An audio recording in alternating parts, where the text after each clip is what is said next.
Welcome to Here to Shake the Table, the podcast where we bring women together from all walks of life to have raw conversations about topics and issues that matter most.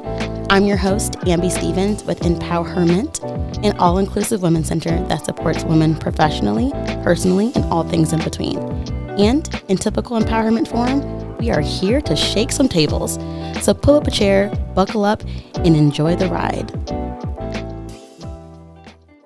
Today, we have with us incredible women who are going to shake the table.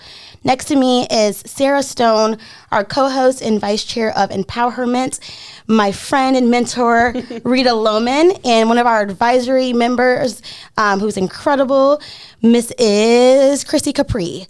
I will have them do their own introductions because I am terrible at that. So, Sarah, you want to tell us who you are? Sure. I'm Sarah. Hi. I am the current Vice Chair on the Board of Directors for EmpowHERment. I'm also the CEO of Illumination Creative Group and Cultivation Republic. Perfect. Hello, everyone. My name is Chrissy Capri, as Ambee mentioned. I am a Senior Vice President in Commercial Banking in the Synovus Bank's Community Banking team. I also serve on the EmpowHERment Committee as an advisory, on the advisory committee. I love that opportunity. And then also I do some board work internally with Synovus, with WISE Employee Resource Group. It is a resource group that we created for women to inspire success and empowerment throughout our bank. Nice. Love that. And I'm Rita Lowman. I've had the pleasure of being in banking for 45 years. I'm retired, sit on two bank boards, one being Encore out of Arkansas, and then Caldwell Trust. Plus, I also am the past chair of the ReliaQuest Bowl. Plus, I've had the opportunity to be chair of many things throughout the community. Ambee is one of the delights in my life, and I'm so glad that I'm able to be here today with you. Nice. Yeah, thank you so much for coming, guys. I am excited, especially about today's topic. Today's topic is all about how your public-facing role has impacted your life the most. All of you have public-facing roles, and I think it's important to talk about it and to let the people who are listening to this also know that you're still human. I know that that's important to all of us and how our stories have definitely changed how we approach our public-facing situations. So Sarah has some questions for y'all, and I'll let her speak. Great. And we will say as well, this is a completely open, raw conversation. There's no errors or mistakes. Whatever comes from your heart, if you can truth, whatever it is, just spit it out and we'll talk about it. We might get off subject. We might change the conversation completely. If you have something to add, just inject it at any point because that's what we'll be doing. So, yep. So like Ambee mentioned, the public-facing role and how that's impacted your personal life. We kind of want to at least start with the positions that we have and how that impacts our personal lives as far as the dual personality almost between the version of ourselves that we have in the business and then the version of ourselves that we have in the home and how they kind of cross over each other. Would you like to start, Chrissy, and just kind of explain a little bit how you feel personally that your current position with your professional career impacts the difference between what you're doing at work and how you bring that home and serve as a mother, wife, and everything else in your life? Absolutely. So thanks so much for bringing up this topic. And it's more relevant and now than it ever has been because we're so visible today. Having been in banking for 26 years, banking has evolved. We have evolved. Social media has evolved. Oh, yes. Right? Hasn't it just? So we are more visible today than we ever have been. And for me, being a Synovus as a commercial banker, the majority of my customers that I serve are in the commercial and industrial space. As their lender, it takes a certain science and understanding. And so I'm able to kind of wear all of the different hats at the same time but realize my environment and what I'm in and where I need to be. I used to, if I went back 15, 20 years, I would tell you that I adapted to my environment. Okay. And I've worked more towards now allowing my environment to adapt towards me, elevating my true and highest use for myself, I feel like at any particular moment is always top of mind for me. How can I bring value? I always look at during those conversations in whether it's talking to my children, which we got to share a little bit about today, talking to my children or talking to an executive of a CEO of a bank, I know that what my role is going to be and that role can evolve over time. So I'm very comfortable in the fact that I get to bring my full self to every conversation that I'm having, no matter what the environment. I do look at, social media. All of us have a filter that we look through. I look at social media and I say, okay, that is the Chrissy I want everyone to know for forever, right? They can look back at this when I'm gone and they can say that. Best version. Yes, this is the best version of myself. And then, I also have a little bit of a boundary where I will talk with people and say, okay, let's connect on LinkedIn. This is definitely for a professional use. And I do keep those two things separate, but I am myself all the time. Do you feel that there are multiple versions of that self? Like you said, that there's the work, or you really feel that they all flow into each other? I feel like full life integration has happened to Chrissy in her 40s. Okay. I am here for who I am. I am here. This is who I am. I'm going to definitely use different talents, right? Sometimes it's time. Sometimes it's talent. Sometimes it's treasure. And I'm going to, whatever environment I'm in, I'll understand that environment, but it's me, and I'm going to give what I can to that space and to that opportunity that I have to be there in a way that I feel is its best, my best service to that environment and that time. Okay. It's confidence. Well, what I end up saying is you always have to be true to yourself and don't be someone for someone else. Always be about yourself. I started my banking career actually in Synovus' headquarters in Columbus, Georgia, and not with Synovus, but with another bank. And I was marketing, and I love marketing people. But back in that day, marketing was parties and balloons. And so, that's been a long, long time ago. However, I did end up getting into the environment of banking and realized that this is a career, and I really wanted to have a career. So when I came to Florida with NCMB, which was now Bank of America, I understood that I needed to ask and be able to say, this is what I can do. And so many times we'll find that we might not have all the skill set, so we'll pull ourselves back. Yeah. But I realized, if I have 80% of the skill set, I can go for it, and I can actually do what I need to do. The other thing that I tried to instill is surrounding myself with the people that were going to work together as a team. And I'm really honored because when I left the last bank that we sold, and just so everyone knows, I've sold 5 banks over the last 20 years, so I've gone in, turned them around and sold them.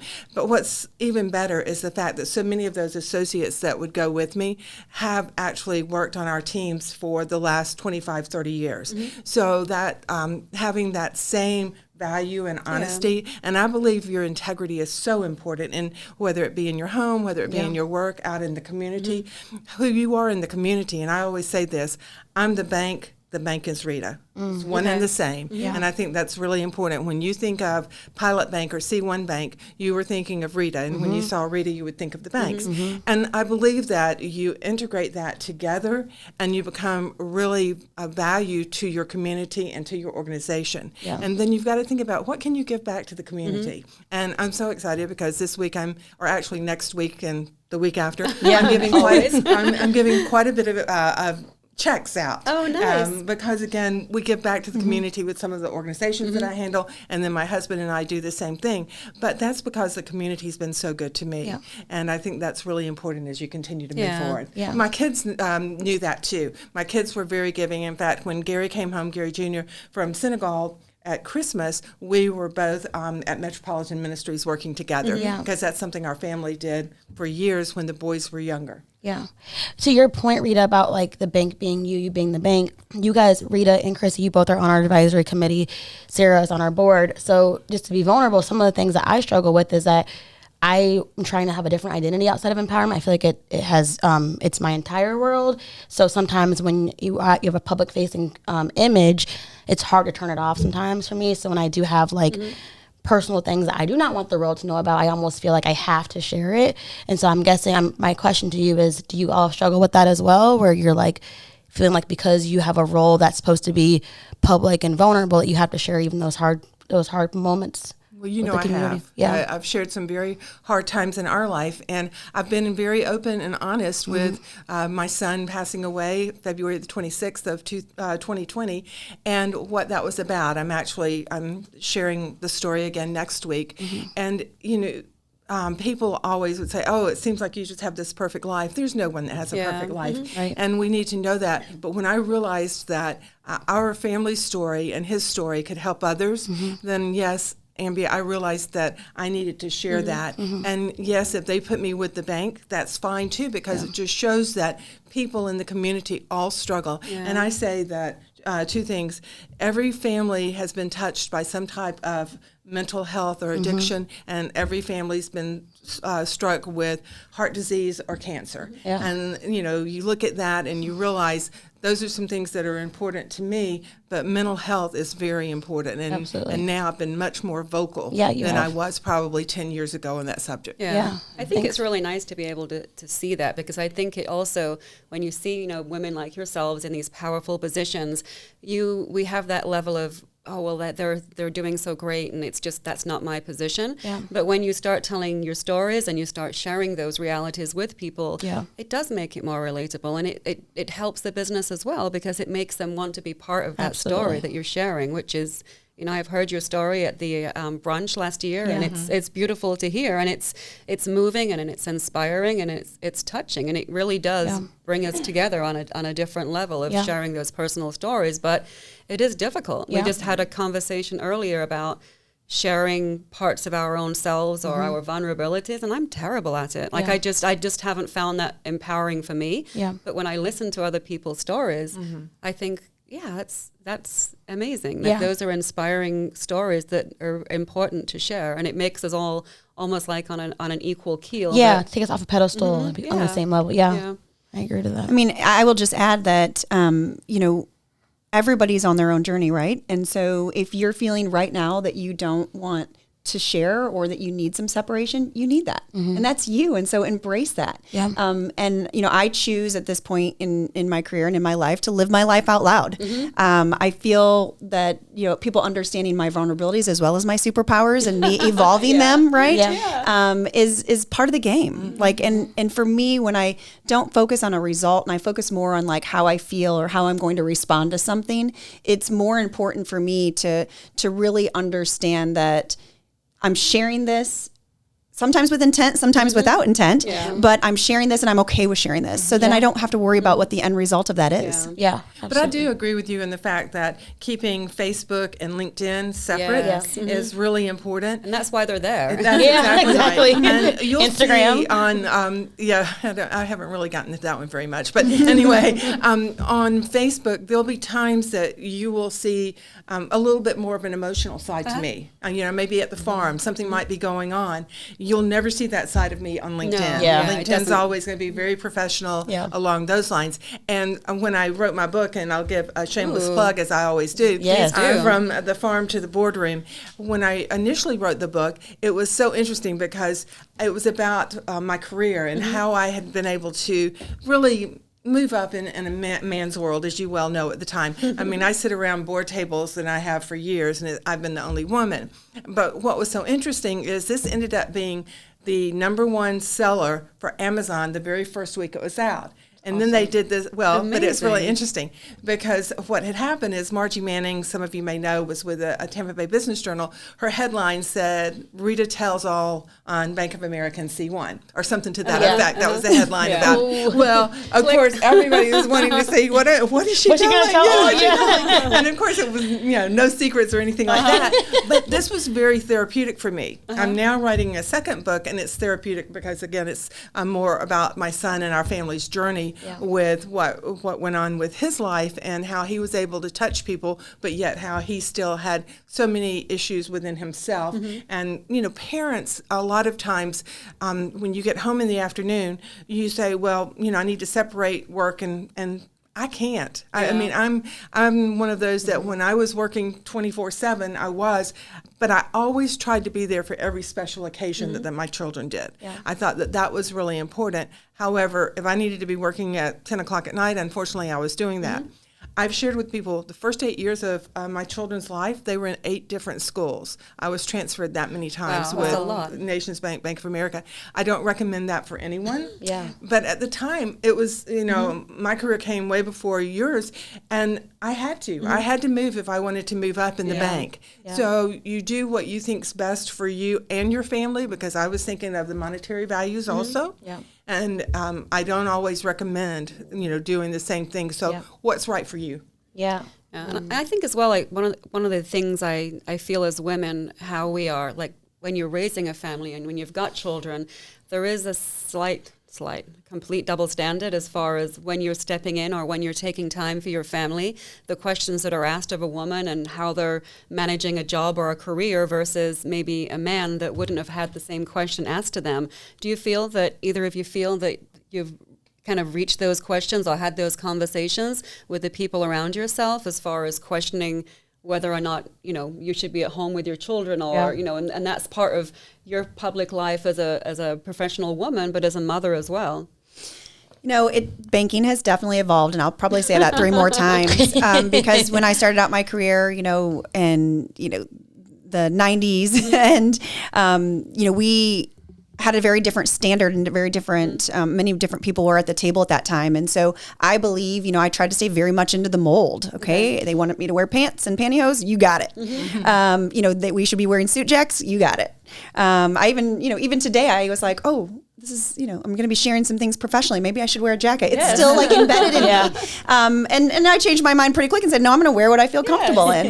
And what's going to make me feel good. Hey, thanks. First thing I said. And all of you look fantastic as well. But I do believe that it's changed. Yeah. And I recognize and I validate that it has changed. And so I absolutely have conversations with people about their expectations of me in certain positions. That's a really great question. So for instance, absolutely. So for instance, a lot of what we have to do is networking, right? I need to meet people. I need to be in the right place at the right time to be able to help someone else grow their business or, and I think positioning is a big part of what we have to do. Yeah. And so I ask, what is the expectation? I've been invited to 4 networking events this week. I'm a mom of 3. I've got 2 sporting events I'd like to attend, and I'd like a little, I'd like some downtime. What are your expectations? And usually all, my boss or my higher ups will say, you do what you need to do.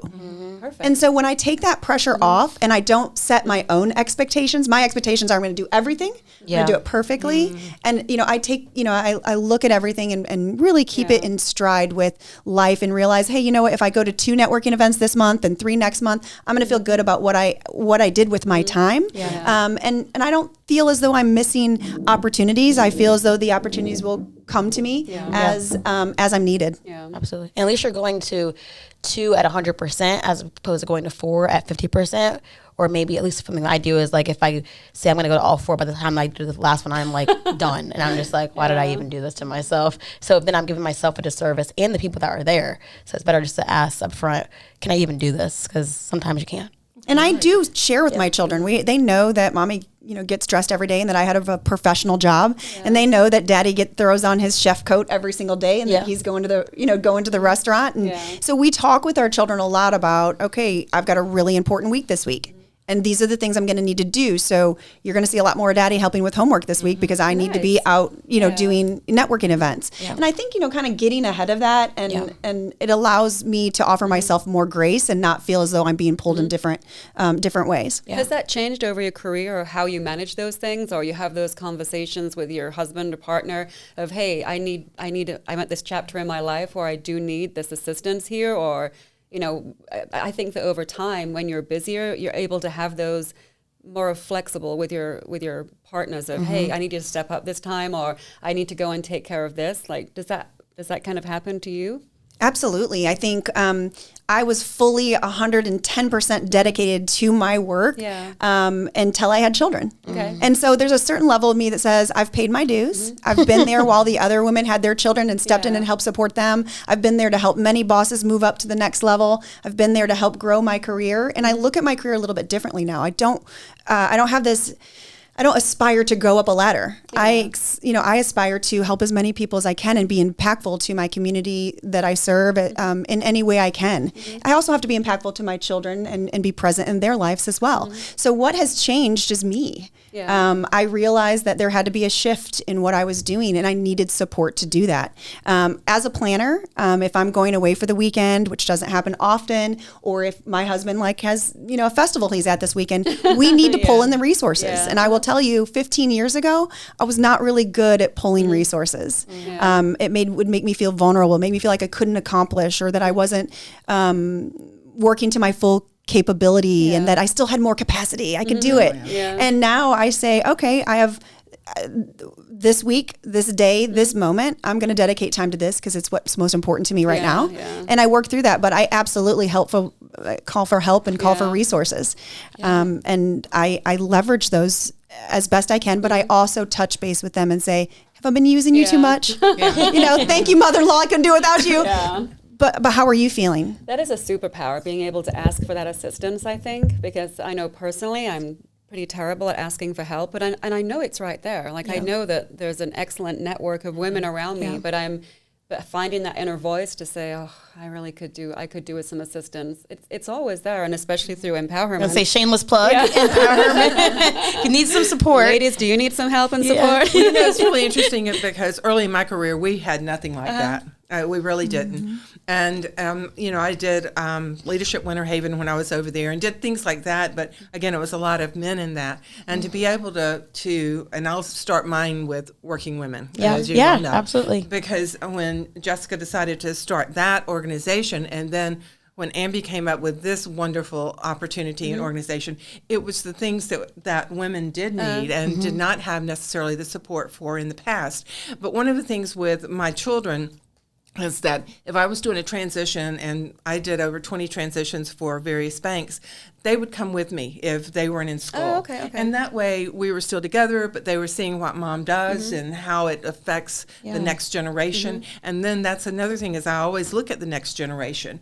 Back when I was young, to be a banker was a sexy job. It was everybody wanted to be a banker. Today, people don't want to be bankers as much because, again, you have to work. Yeah. And there's a lot of people that feel like, I don't necessarily want to go out and do the networking. But yet banking is so important, and that's one of the things with emerging leaders. I always tried to surround ourselves with these young emerging leaders that truly wanted to be bankers or whatever profession they may have wanted to do. But pull people in with you, mentor, be a great, and also learn. I mean, I learn from every person that I feel like I'm a mentor to. They're my mentor also, because I learn from Ambee every time that we're together. There's some nugget that comes out, and we love that as you go forward. So what can you give back to the young people that you're bringing in, and how are your experiences being a mother going to help them when they do decide? I love your when you said now it's more about you and your family, because you did give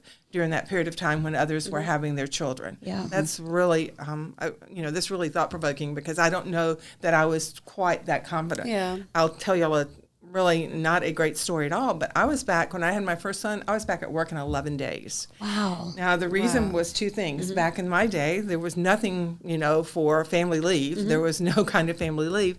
And secondly, I was the marketing director, and we were going before the board on January the 3rd. And, you were going to be there. Whether you wanted to be there or not, you were going to be there during the presentation. And that's when we still lived where my mother could help me. But then when we were transferred to Florida, I had no family support at all. And that's when I did find it to be more challenging. Yeah. Yeah. Wow. I mean, I love that. And if you don't mind, I so appreciate you sharing that, because I think a lot of people maybe overlook what has happened over the years. And I will tell you, in my role when I was downtown Chicago and I worked for a national bank there, and when I had my first child, Aviana, 9 years ago, my husband and I, we lived downtown Chicago and, in a high rise, if you will. And we had to sit down and say, what is the best use for all of us? And we looked at his job and we looked at, finances. We looked at, what we were and were not willing to do when raising this first child of ours in a condo in Chicago, which is what neither of us, he's from Florida with the water. I grew up on a lake in Michigan. I mean, what are we doing in this concrete jungle? And I quickly realized that we need a very good strategy, and we needed to both be 100% on board with that strategy. And we're both very different people. And so I said to my husband, like, how do you feel about your job? It's like, I'm not loving it. And I'm like, oh. She's like, yes. I mean, I know you're a family guy. Yeah. I know you love to cook. I know you love to care. And he literally was the best man for the job. Now, I was the best woman for the job, but he was the best man for the job. And my husband, when I was 8 months pregnant, he left his job, cared for me, cared for our home. And he absolutely took care of our brand new baby at 12 weeks when I returned back to work. And I did not feel I knew I was leaving her in capable hands, and I knew she was going to get just as much love from him. Yeah. I did have to let go of the fact that he probably was going to do it a little bit differently than I was going to do it. And you weren't going to stress about that. Yes, much. But I will tell you, my first day home from work, when I had dinner on the table, which he does not get, and that baby he was like, hand her over to me, and I didn't, I literally was like, I can do this. Let's have another. Let's keep doing it. Absolutely. I did go through a little bit of mommy guilt, but I just knew that was the best thing for us. And because he was on board, it made it work. It makes a big difference. Well, I'm going to tell you a funny story because that brings up. So back in the 80s, we were doing a transition out in Texas, and all they told us is the bank was going under, and they couldn't tell us which bank, but they said you're going to be there for about 3 weeks. Well, I'd never left my kids or my husband for 3 weeks. It is. But I knew I needed to do it, and so when I got back after the 3 weeks, they said, "Oh, Mommy, we had the best time. It was McDonald's and Taco Bell every night." And so I was like, "Okay, yeah." Were you mad? No. You know what? They had fun. And it was a great bonding experience for everybody. And they got through it, which is the most exactly. important. You're like, can we shameless plug your husband's restaurant since you're talking about it? If you let me. Yes, please do. Yep. So my husband is the chef, owner, creator of Q Southern Barbecue on Main Street in Dunedin. When I met him in Chicago, he told me within a week of knowing him that he would be moving back to Florida. And so, although at that time I did not anticipate marrying him, I knew that the move was going to happen. And here we are 3 years later having a restaurant that opened 3 weeks before the pandemic. Excellent After timing. an 8-month build out. Yes, as being a strategic planner for businesses and helping business growth. I think it has been, a certainly bumpy ride. Small business owners have seen more adversity than they ever have. But the level of empathy I have had in a professional way with seeing businesses, it's really helped me help my customers in a different and better way than I had prior to 2020. And I feel like us going through the experience of being business owners and watching my husband, who is very much a visionary and a passionate person, living out his dream of opening a restaurant in his hometown, and then seeing him 3 weeks open get smack in the face with, our capital probably is going to run out now. Since I'm thinking about capital, it's probably going to run out in 18 months versus that 3-year curve. And having to pivot and move and have those conversations with him, and to still be open today, I think has been absolutely. It's bonded us in a way that I don't think ever probably could have happened. And it's also just really allowed us to accept life for what it is and what it throws at us, but still be who we are, and with our children and with the restaurant. And, I love it. But if it goes away tomorrow, I'm okay with that too. I feel like volumes to your strategic planning capabilities that you got through everything and it's thriving today, right?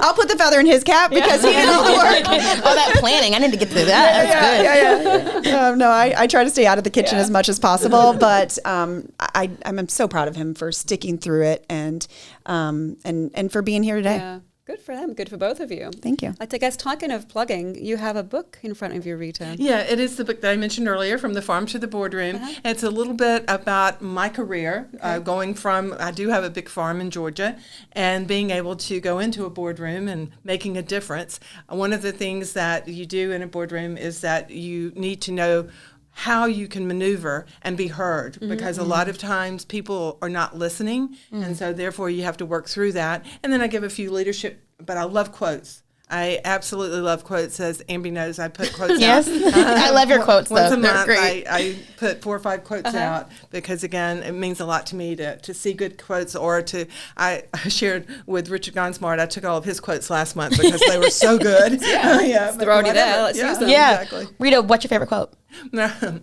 I always talk about the fact that if Cinderella had gone back, gotten her slipper, she would have never been a princess. So always go forward and don't look back. That's good. I love Keep on looking forward. Do you have a favorite quote, Chrissy? I do. What is it? And it's mine. Oh. For me, the true greatest gift is to help others fulfill theirs. Yeah, Awesome. Deep. You have one, Sarah?